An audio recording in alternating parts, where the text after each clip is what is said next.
And we are back with another episode with Rima Live Talk. And today I have one unique and amazing individual that I have the pleasure to work with in the same office in the past. And we've done transactions together. Amazing guy, done amazing things with his business, only being in the business for short period of time. I would like to introduce you this morning, Eric. Eric, I'm not going to even pronounce your last name because No I'm worries. up. So thank you so much for joining me and welcome to the show. No, thank you guys. Eric Cussimonio, since Rima can't pronounce the last name, but I'm very honored to be here. It's my first show, so I'm excited. Awesome, awesome. So I know you're a little bit nervous, so we're gonna have you kind of like Yeah, yeah. up a I, little bit. I told her, I said, man, I've been put in some serious situations, but I got the butterflies, uh, so we're good though. We'll be good. Butterflies are good. Butterflies are good. So Butterflies Eric, are good. tell me a little bit about your background. Mm.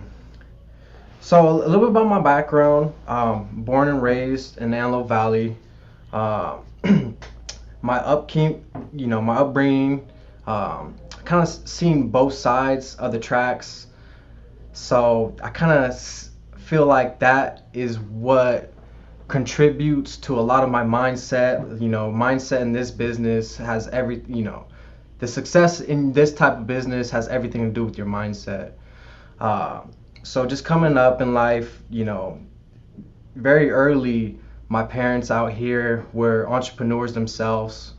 My father was a multimillionaire by before 30, so I seen what it was like to be successful, to give opportunities out. He had over 50 employees, and in the process of all that, uh, I seen him lose it all too. Around 2009, 2010, my father got locked up. So transitioning from having things to kind of seeing the opposite side of the tracks really motivated me and gave me a perspective on a lot, especially do with money and all the opportunity it does bring.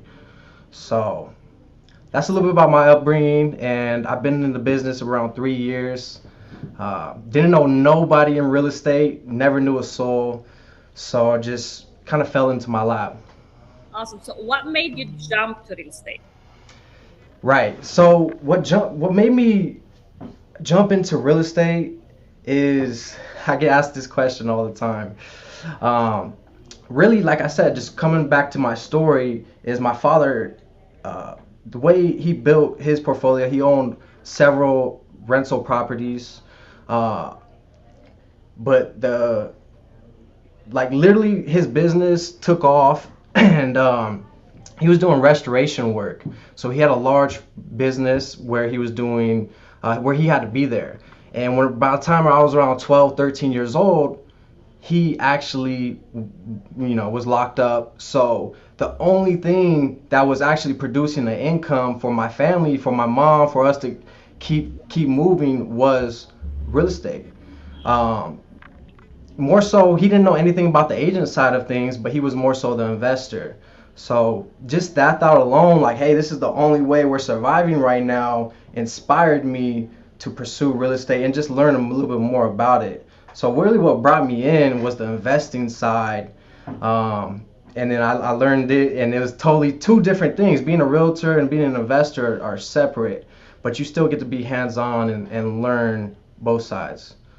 So, So speaking of that, you just mentioned that you've been in the business for only 3 years and right. you've done phenomenal things actually in this little period of time. Thank you, Rima. I know you started on a team first Hmm. and you transitioned to be on your own not too long Right. ago. Right. And you're killing it. I see you killing it with your real estate sales. And speaking of investment and investment opportunities, you've been killing it with Flip too, and with investors that you've been helping and you've been dealing with. Hmm. So, what I know coming from a background from your dad's side, seeing the rental properties, seeing the how much leverage us as a consumer we can have with building real estate and building portfolio, which is phenomenal. Uh, but what part of business are you now kind of like more focusing on? Is it the sales side, or is it Hmm. building that network of investors? Because I know you're doing a lot of flips and you're doing phenomenal job at it too. Right. So my main focus, of course, is to build my resale business. Uh, I'm listing a lot of property. However, like we were speaking earlier, my niche is what I'm starting to realize is just dealing with investors. Uh, Dealing with an investor is a lot different than listing a seller's home that's going to sell once every 5 to 10 years, if that. You got to be a lot quicker. You got to be able to literally, I have my laptop with me all day long just dealing with investors because you never know when that deal comes in. You can't schedule a seller appointment a week out. No, you have to pull over right then and there, run comps, figure out the ARV so you could act on that deal immediately. And these guys, they're gonna look for you because they're not more likely not out here living in the your local market.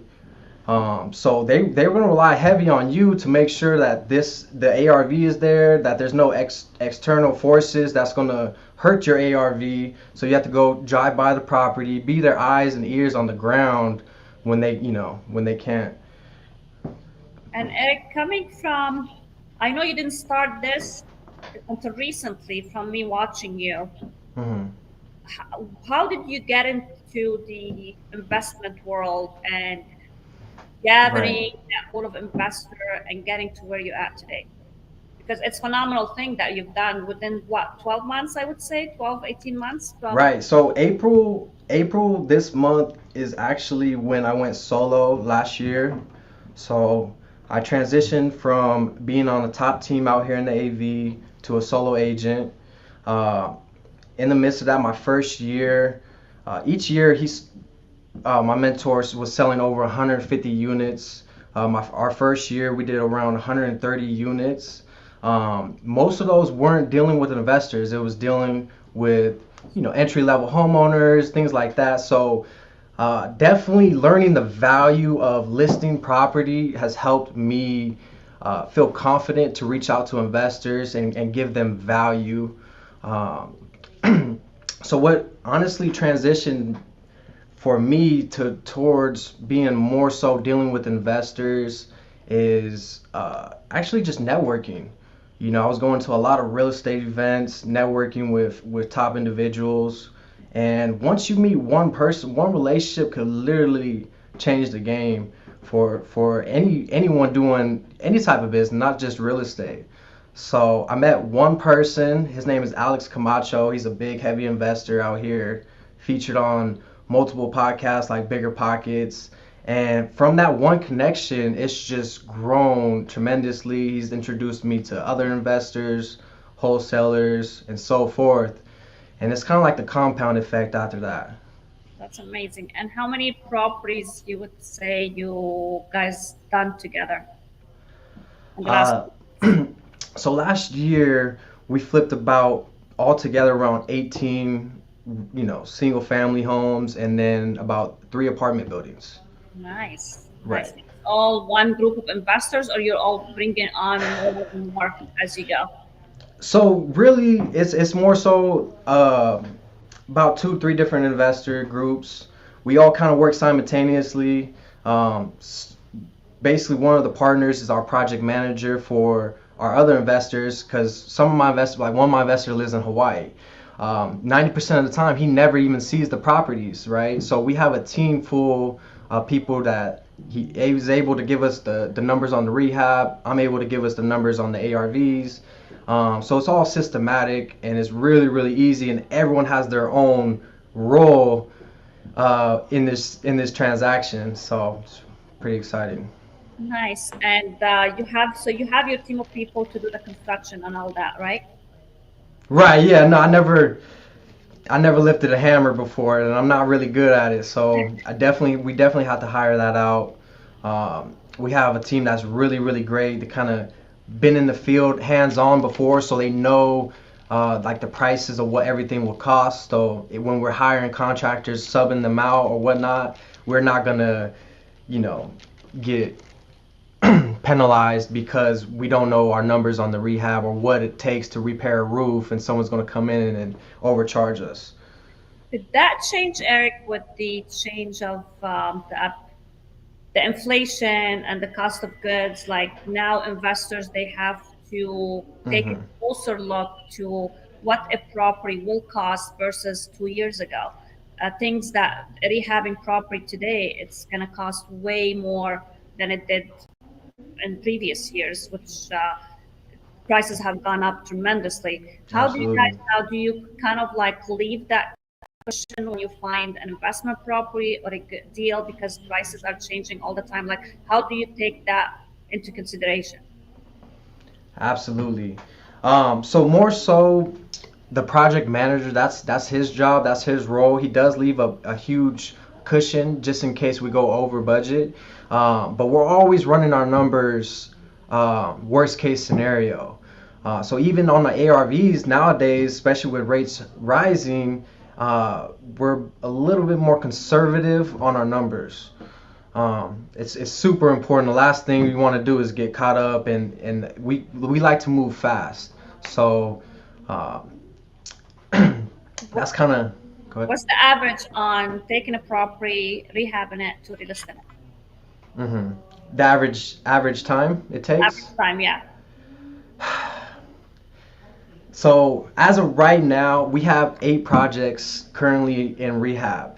That's So amazing. yeah, it's amazing. One of those is Columbia Way that you actually happen to represent the seller. I'm very grateful for that deal. I'm excited about that one. That should be ready in about a week. But yeah, so with so many projects, we kind of been scrambling because there's not enough there's not enough good contractors out there to really take on all of our work that we have.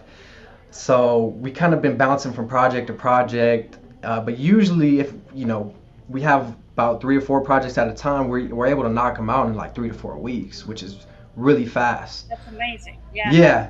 yeah, especially nowadays when everybody's kind of like bombarded with projects Hmm. and there's not enough people that are available to do the work. Exactly. And what we're learning is like I spoke about earlier, we all have a specific role. So we have our own in-house contractor that's, on a salary position where he's constantly he's exclusive. He don't work for no one else. He works strictly for us. So we're making sure because we have several projects, we're making sure that his time is used to doing what he's good at as well. So anything else that like tile work, we're just subbing it out so he could focus on the things that he does great at. So that's kind of like we're developing better systems too, as far as the rehabs. That's So it's always improving, awesome. definitely. And with the changes that's happening with the market, the interest rate, and all that good stuff, the Hmm. craziness that's going on, it's moving faster than we thought possible. Do you guys have any concern as far as your investors or your Hmm. flips? Like, do you guys have any concerns with the because of course when you're rehabbing this property, you're bringing it back to first time Right. use. Do you guys have any concern with the change of the interest rate and the changes that we're seeing in the market today?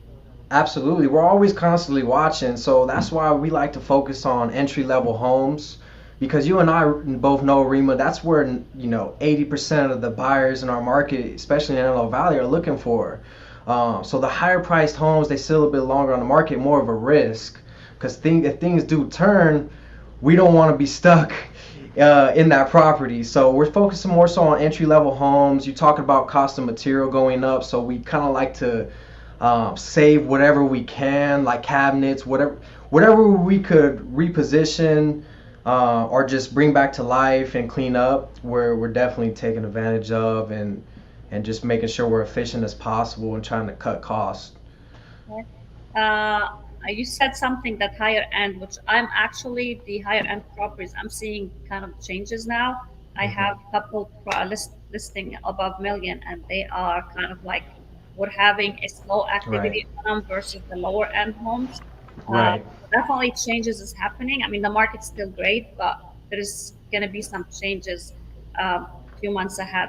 Absolutely. So, just like what you said, you've been dealing with higher end for a while now, and usually when the market does shift, that's what stays on on the market a lot longer is the higher end properties. So we'll take them on, of course, if there's a good deal. We'll still take them on and price them right to where they move fast. It's just, we like to stick to the entry level homes. Multifamily, we're still big on multifamily as well. So we do flip apartment buildings. So, bigger deals like that, it just makes sense. Are most of your flips in the Antelope Valley? Most of the flips are in the Antelope Valley. Um, However, we do have a couple outside our area, but they're very very close. Santa Clarita, Leona Valley, Green Valley, or Reseda. That's kind of like the furthest out project we have right now. Um, all the way out to Cal City. So Nice, nice. right.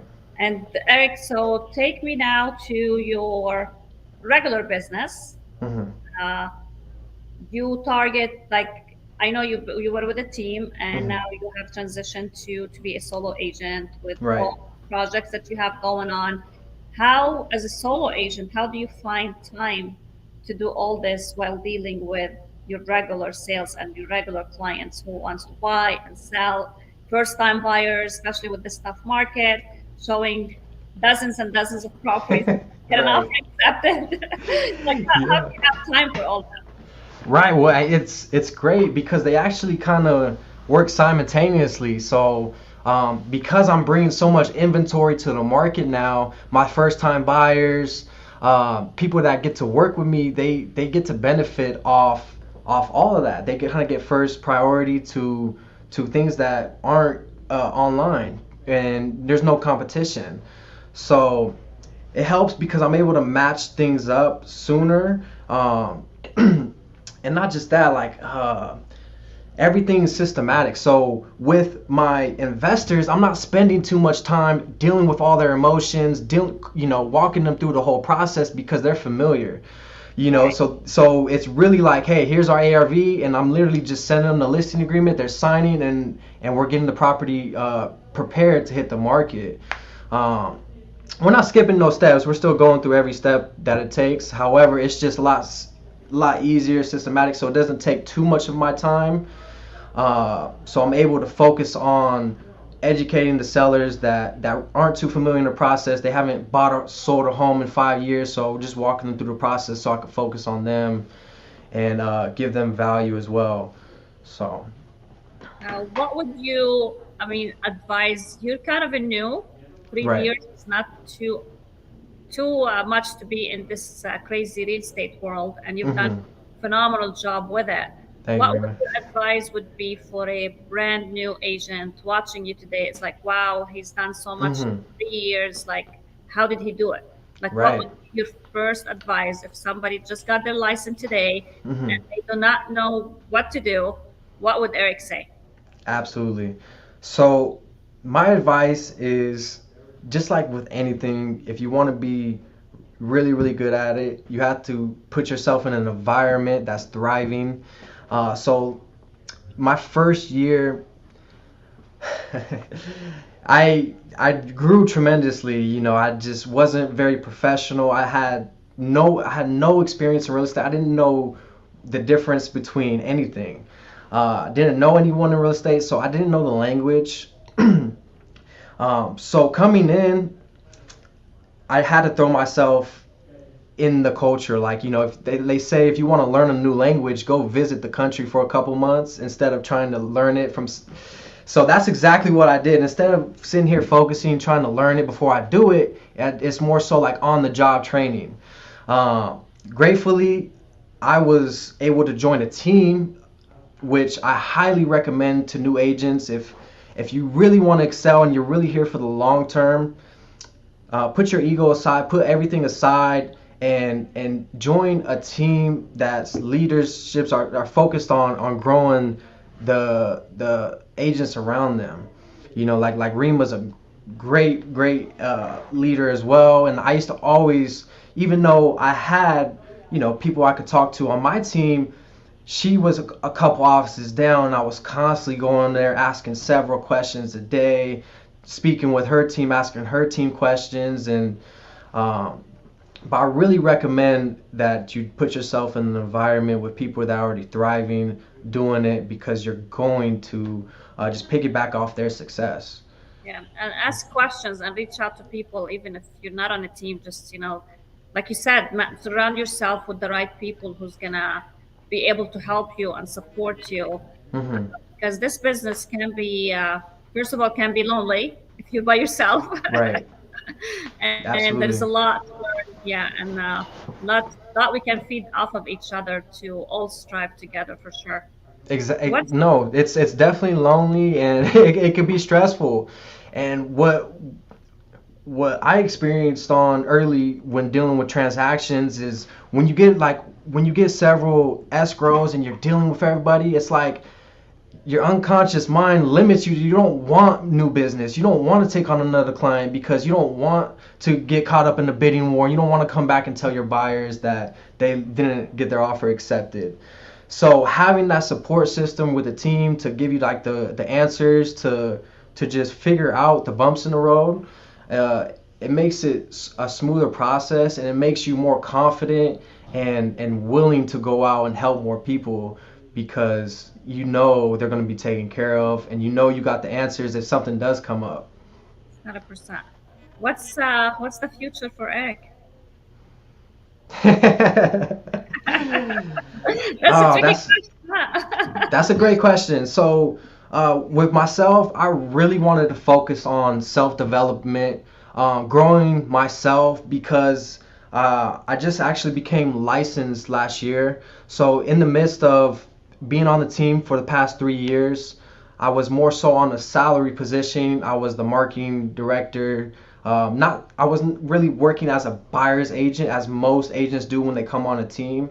Um, So, so what's all I'm saying is what's next for me is I want to focus on my self-development and my leadership skills so I could eventually one day start growing a team and helping agents out like yourself, Rima. So I want to focus on my leadership skills because I'm lacking in that area. Everything else, like far as the business, I feel like we put it on autopilot, and so I That's really want to focus on growing the team in the future.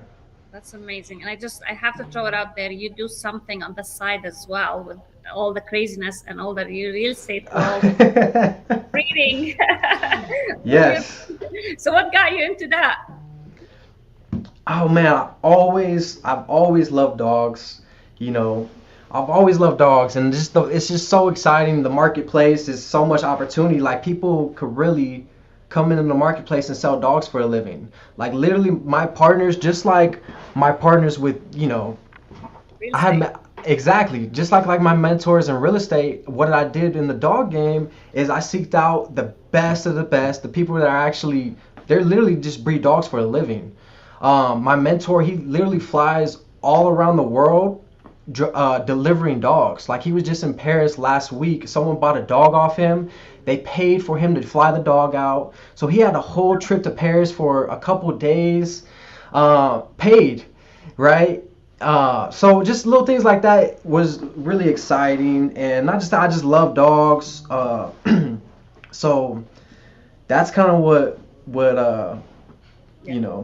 pushed me into that. Yeah. You are amazing, buddy. You're amazing. What's the most expensive dog you sold?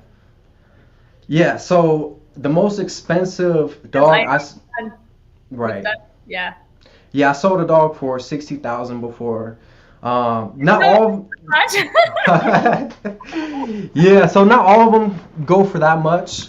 It really all depends. It's really a science to it. There's DNA, there's the pedigree behind it. There's so much that goes into just selling a dog for that much, you know what I mean?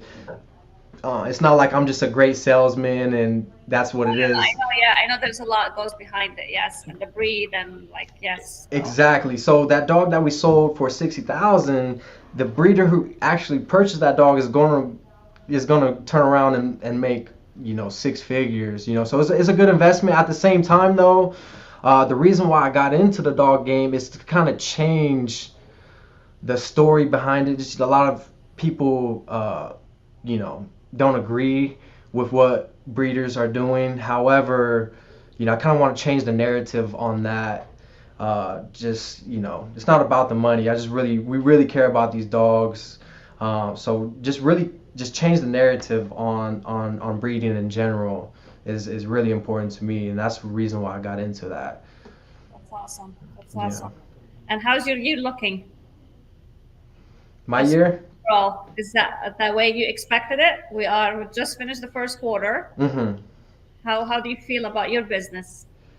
I'm excited. I want to keep the momentum going. This is my first year basically with all my numbers going underneath my name. Last year I left in April, so I kind of had about a 5 month. Everyone had a head start, about 5 month head start on me. Um, so I'm really eager to prove myself and establish myself in our marketplace as one of the top agents. That's amazing. And what do you feel? What do you feel the market's going to be doing in the next few months, 6 months, 12 months? Hmm. Any take on that? Yeah, so I feel like inventory is really gonna keep prices the same for at least the next year or two. Uh, it might slow down for far as units, but I'm not really too worried about it though. You know, Yeah. so I'm not too concerned. How do you feel about it, Rima? How do you feel where the Kind of market's same. going? I believe we're gonna stay strong for definitely for this year. I mean, Hmm. like we mentioned earlier, higher end will probably will see it will slower more than It will the be the first, right? yeah, a little bit first. I mean, we have to kind of adjust with it. I'm not concerned about it.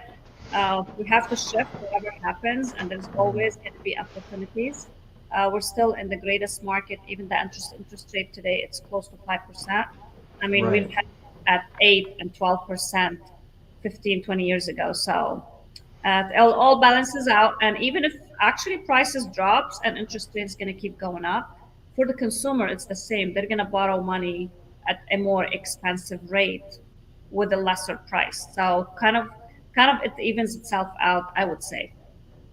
Absolutely. I agree. And in this business, which I'm excited to be in, is everyone needs a home.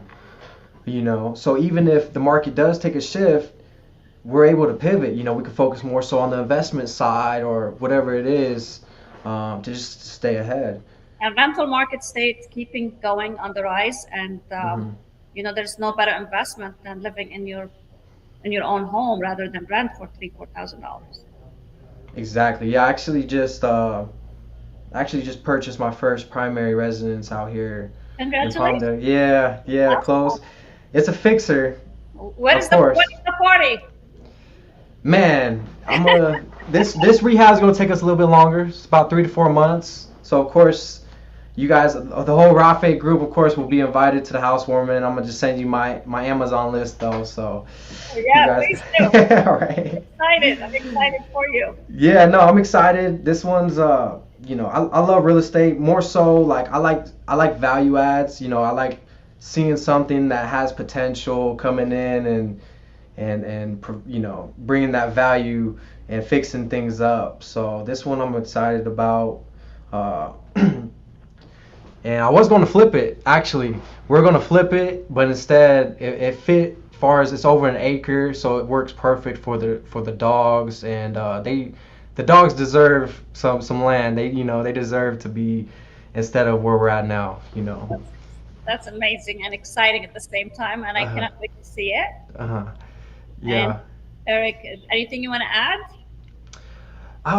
Just for the like you asked me about before with the newer agents, um, don't think you need a huge network, a huge database to really kill it. All it takes is one solid investor that knows what they're doing, and literally any opportunity that comes, you could feed that to your investors, and it that's really like the best advice far as like if you want to specialize in the investment side, the flip side.